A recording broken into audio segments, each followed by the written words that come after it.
ব্যস্তময় জীবন থেকে কিছুটা সময় বের করে ঘুরতে যেতে কার না ভালো লাগে। আজকে আপনাদের সাথে শেয়ার করব এরকমই একটা ভ্যাকেশনের গল্প। আসসালামু আলাইকুম everyone, welcome to my today's blog. যারা আমার প্রিভিয়াস ভিডিওগুলো ফলো করেছেন তারা অলরেডি জানেন বর্তমানে আমি মালদ্বীপে বসবাস করছি। অনেকেই হয়তো ভাবছেন মালদ্বীপের মতো একটা ভ্যাকেশন ডেস্টিনেশন থেকে আমি আবার কোথায় যাচ্ছি। চলেন তাহলে সেই গল্পই করি। শুরু করছি একদম আমার আইল্যান্ড থেকে, যে আইল্যান্ডে আমি বর্তমানে আছি। মালদ্বীপের সাউথ এরিয়া অ্যাটলের সবচেয়ে সুন্দরতম দ্বীপগুলোর মধ্যে একটি হলো আমাদের দ্বীপ। মালদ্বীপের যাতায়াত ব্যবস্থার সবচেয়ে বড় অংশ জুড়ে রয়েছে স্পিডবোট।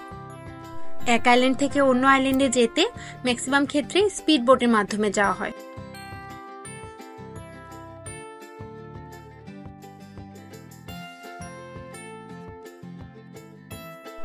আজকে আমরা বোটে করে চলে যাচ্ছি মালেতে। আমাদের আইল্যান্ড থেকে মালেতে যেতে অলমোস্ট 2 ঘন্টা সময় লাগে। 2 ঘন্টার এই লম্বা জার্নির অভিজ্ঞতা কিন্তু সব সময় সুখকর হয় না, আর আজকে সেরকমই একটা দিন।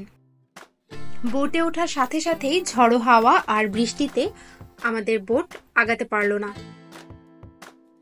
1 ঘন্টা পর বাতাসের বেগ কিছুটা কমলে রওনা দিলাম মালের উদ্দেশ্যে। পরদিন খুব ভোরবেলায় আমাদের ইন্টারন্যাশনাল ফ্লাইট, তাই আজকে হোয়াইট অ্যালার্টের মধ্যেও আমাদের মালেতে যেতেই হলো। আজকে ওয়েভ হাইট বা ঢেউয়ের উচ্চতা ছিল 6 ফিট। অনেকেই মোশন সিকনেসের কারণে অসুস্থ হয়ে পড়েছিল বোটের ভিতরে, তাই আমিও খুব বেশি একটা ফুটেজ নিতে পারিনি। এই ফুটেজ হলো একদম মালে শহরের কাছাকাছি এসে নেওয়া। বহুবার স্পিড বোটে যাতায়াত করা হয়েছে মালদ্বীপে এসে, কিন্তু এই ধরনের অভিজ্ঞতা আজকেই প্রথম। মালেতে পৌঁছে কিছুক্ষণ রেস্ট নিয়ে বের হয়ে গেলাম মালে সিটিটা ঘুরে দেখতে। প্রথমেই চলে গেলাম মালদ্বীপের খুব সুন্দর একটি স্থাপনা কিং সালমান মস্ক দেখতে। এই মসজিদটি মালদ্বীপের সবচেয়ে বড় মসজিদ।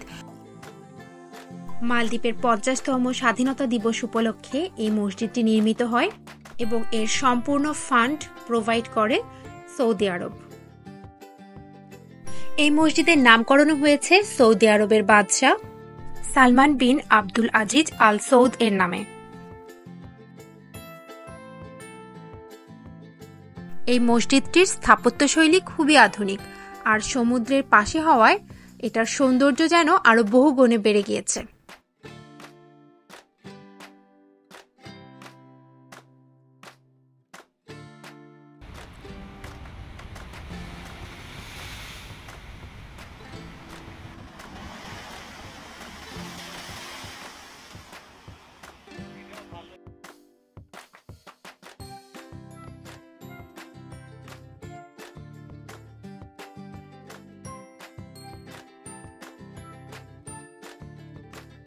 আমরা ঠিক সমুদ্রের পাশে শহরের রাস্তা ধরে হাঁটতে লাগলাম।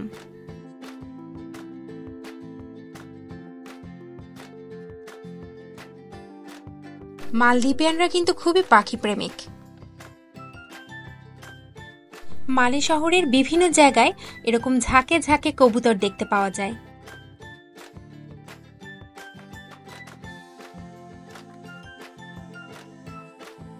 প্রথমে আমরা ভেবেছিলাম এটা হয়তো বৃষ্টির পানি, কিন্তু লোকালদের কাছ থেকে জানতে পারলাম সমুদ্রের ঢেউ আজকে এতই বেশি ছিল শহরে পর্যন্ত এই পানি প্রবেশ করেছিল।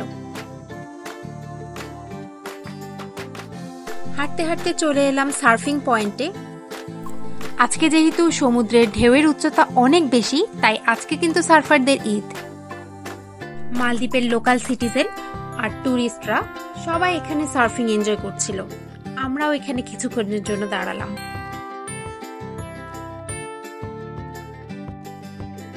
আমার জীবনে প্রথম সার্ফিং দেখার অভিজ্ঞতা আজকে হলো। ভিডিওতে হয়তো বোঝা যাচ্ছে না, কারণ সার্ফাররা অনেক দূরে ছিল। এত বড় বড় ঢেউ দেখে নিজের চোখকেও বিশ্বাস করতে পারছিলাম না। সুবহানাল্লাহ, আল্লাহর সৃষ্টির কাছে আসলে আমরা খুবই তুচ্ছ। সামনে যে ব্রিজটি দেখা যাচ্ছে এই ব্রিজটির নাম সিনামালে ব্রিজ। এই ব্রিজটি 3টি আইল্যান্ডকে একসাথে কানেক্ট করে। এই 3টি আইল্যান্ডের মধ্যে একটি হচ্ছে মালদ্বীপের রাজধানী মালে, দ্বিতীয়টি হচ্ছে এয়ারপোর্ট যে আইল্যান্ডে অবস্থিত হুলহুল আইল্যান্ড, এবং তৃতীয়টি হুলুমালে আইল্যান্ড। কিছুক্ষণ সার্ফিং দেখার পর আমরা রওনা দিয়ে দিলাম মেইন সিটির উদ্দেশ্যে।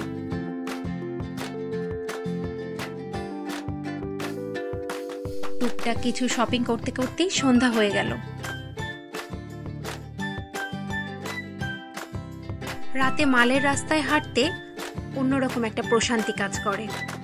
তো বিশাল সমুদ্রের মাঝে একটা ছোট্ট শহর, আল্লাহ চাইলে কি না পারেন। হাঁটতে হাঁটতে চলে এলাম একটা ছোট্ট নার্সারিতে।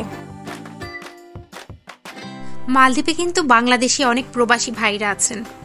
নার্সারিতেও কয়েকজন বাংলাদেশি ভাইকে কর্মরত পেয়ে গেলাম। কিসে দেয়?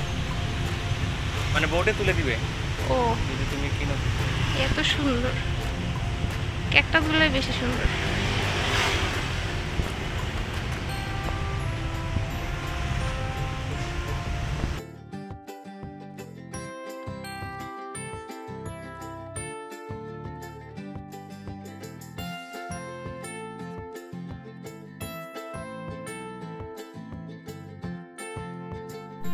চারপাশটা ঘুরে দেখতে দেখতেই বেশ রাত হয়ে গেল।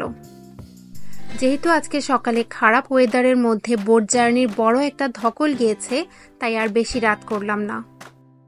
আজকে যেহেতু আইল্যান্ড থেকে মালে আসার জার্নিটা খুব বেশি স্মুথ ছিল না, তাই মনে একটা দুশ্চিন্তাও কাজ করছে। মালেতে আজকে সারা রাত বৃষ্টি হলো। পরদিন ভোরবেলা আমরা গাড়িতে করে রওনা দিলাম এয়ারপোর্টের উদ্দেশ্যে।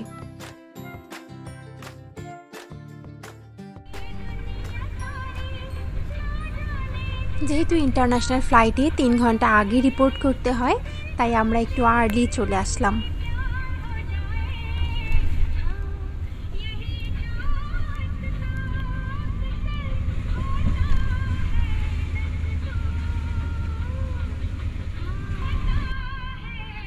আমরা ভ্যাকেশনে শ্রীলঙ্কা যাচ্ছি।